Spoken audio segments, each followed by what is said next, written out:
పవన్ కళ్యాణ్ గారికి ఏమైంది? పవన్ కళ్యాణ్ గారు నిన్న క్యాబినెట్ మీటింగ్కి వచ్చి కూడా ఎందుకని అర్ధంతరంగా వెళ్ళిపోవాల్సినటువంటి పరిస్థితి వచ్చింది.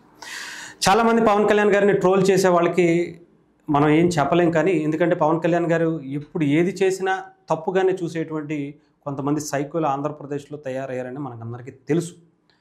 అదేవిధంగా ఆయన కొడుకు గురించి కూడా అన్యం పుణ్యం ఇంకా కనీసం ఊహ కూడా రానటువంటి ఆయన కొడుకు మార్క్ శంకర్ మీద కూడా ట్రోల్స్ చేస్తున్నటువంటి సైకోలు ఆంధ్రప్రదేశ్లో ఉన్నారు. వాళ్ళ గురించి మనం సమాధానం చెప్పాల్సినటువంటి పరిస్థితి అయితే లేదు. ఇంకా ఆ కుటుంబం మీద పడి ఏడ్చి దాని నుంచి వచ్చేటువంటి డబ్బులతోనే కడుపు నింపుకుంటున్నటువంటి వాళ్ళు కూడా చాలామందే ఉన్నారు. ఇక వైఎస్ఆర్సీపీ పరిస్థితి అంటారా, ఇక చెప్పనవసరం లేదు. వాళ్ళ కోడిగుడ్డు మీద ఏకలు పీకే పనే పెట్టుకుంటారు. పవన్ కళ్యాణ్ గారికి అటు టీడీపీకి గ్యాప్ వచ్చేసింది. పవన్ కళ్యాణ్ గారికి ఇచ్చే విలువ ఇంతేనా అంటారు. చంద్రబాబు నాయుడు గారికి అసలు పవన్ కళ్యాణ్ గారు రెస్పెక్ట్ ఇవ్వట్లేదని వాళ్ళు అంటారు. అంటే రెండు విధాలా కూడా వాళ్ళే మాట్లాడి ఏదో ఒక విధంగా పుల్లలు పెట్టే కార్యక్రమం అయితే జరుగుతుంది. ఇకపోతే పవన్ కళ్యాణ్ గారికి ఈరోజు ఆయన 16వ ఆర్థిక సంఘానికి సంబంధించినటువంటి ఒక మీటింగ్కి ఆయన రావటం జరిగింది. వచ్చినప్పుడు కూడా చాలా క్లారిటీగా మనం చూడొచ్చు. ఆయన ట్రీట్మెంట్ తీసుకుంటూ డైరెక్ట్గా వచ్చినట్టుగా కూడా తెలుస్తుంది. ఆయన సిలోన్లు ఎక్కించుకునో ఇంజెక్షన్స్ చేయించుకునో ఇక్కడికి వచ్చినట్టుగా కూడా కనిపిస్తూ ఉన్నటువంటి పరిస్థితి. అంటే ఇక్కడ కూడా మనం చూడొచ్చు, ఆయన చాలా డల్లుగా ఆయన కూర్చున్నారు.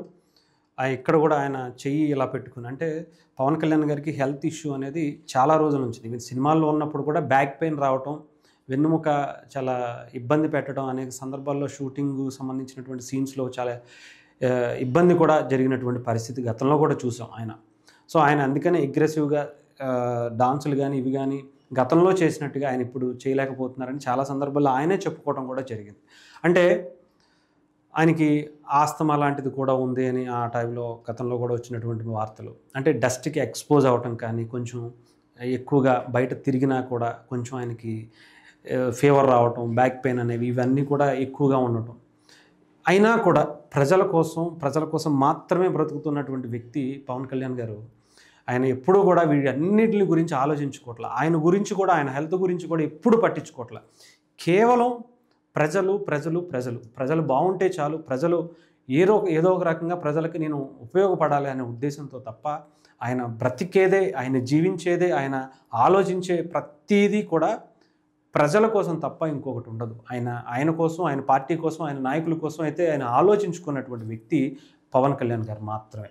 అలాంటి నాయకుడు నిజంగా మన భారతదేశంలో, మన ఆంధ్రప్రదేశ్కి దొరకటం అనేది ఏ దేవుణ్ణి మనం ఎప్పుడు ఎన్నో రకాలుగా పూజలు చేసుకున్నాం, కానీ అక్కడ ఉన్నటువంటి దేవుళ్ళు కనికరించారేమో తెలియదు, కానీ అక్కడికి వచ్చారు, ఆంధ్రప్రదేశ్లో గెలిచారు, డిప్యూటీ సీఎం అయ్యారు, ఎన్నో అద్భుతాలు చేస్తున్నారు, ఎన్నో కొత్త నూతన చరిత్రలకు శ్రీకారం చుడుతున్నారు.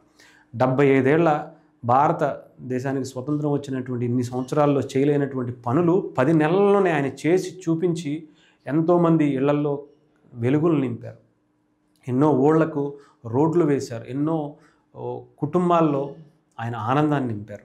అలాంటి వ్యక్తి నిజంగానే ఆయనకి హెల్త్ బాగోకపోవడం అనేది నిజంగా చాలామందిని ఆందోళన కలిగించింది. ఆయన కుటుంబ సభ్యుల్ని, ఆయన్ని అభిమానించే కొన్ని లక్షల కోట్ల మందిని కూడా చాలామంది పవన్ కళ్యాణ్ గారికి ఏం జరుగుతుంది అని చెప్పి ఇంకా ఆయన ఇంకా పుల్లలు పెట్టే వాళ్ళ సంగతి ఇందాక చెప్పుకున్నట్టుగా లెక్కనే లేదు. కానీ నేననేది ఏంటంటే, పవన్ కళ్యాణ్ గారు ఎప్పుడూ కూడా మీరు బాగుండాలి. మీరు బాగుంటేనే మీరు ఆరోగ్యంగా ఉంటేనే రాష్ట్రం చాలా బాగుంటుంది, దేశం ఇంకా బాగుంటుంది. ఎందుకంటే మీరు ఒక ఉన్నతమైనటువంటి ఆలోచనలు కలిగినటువంటి వ్యక్తి. మీరు అంత ఉన్నతమైనటువంటి ఆలోచనలు కలిగినటువంటి వ్యక్తి సమాజానికి ఎంతో అవసరం. ఇంత నిస్వార్థంగా, నిజాయితీగా, ఒక సంకల్పంతో చేసేటువంటి మీ పనులు ఈ ప్రజలకి, ఈ దేశానికి, రాష్ట్రానికి మరీ ముఖ్యంగా అవసరం. అందుకు మీరు బలంగా ఉండాలి, మీరు ఆరోగ్యంగా ఉండాలి. మీరు బాగుంటేనే అందరూ బాగుంటారు. మీరు ఒక్కరు బాగుంటే ఎన్నో కోట్ల మంది ధైర్యంగా గుండె మీద చెయ్యేసుకుని హ్యాపీగా ఉంటారు.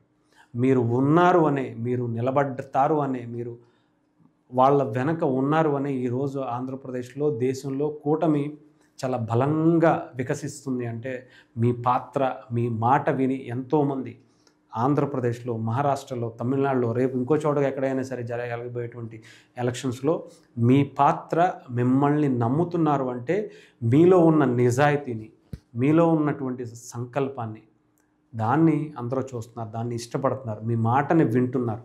సో అవన్నీ జరగాలంటే ఇక్కడ ఉన్నటువంటి యువత భవిష్యత్తు పోవాలన్నా, ఆంధ్ర ప్రజల అభివృద్ధి జరగాలన్నా మీరు బాగుండాలి.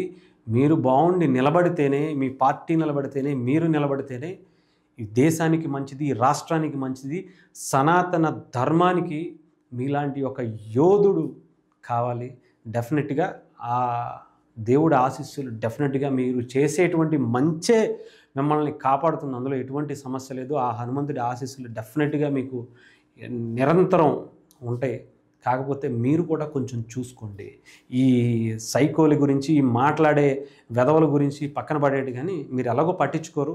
మీరు చేసేటువంటి పనే కనపడదు తప్ప మీరు ఎప్పుడు కనిపించరు.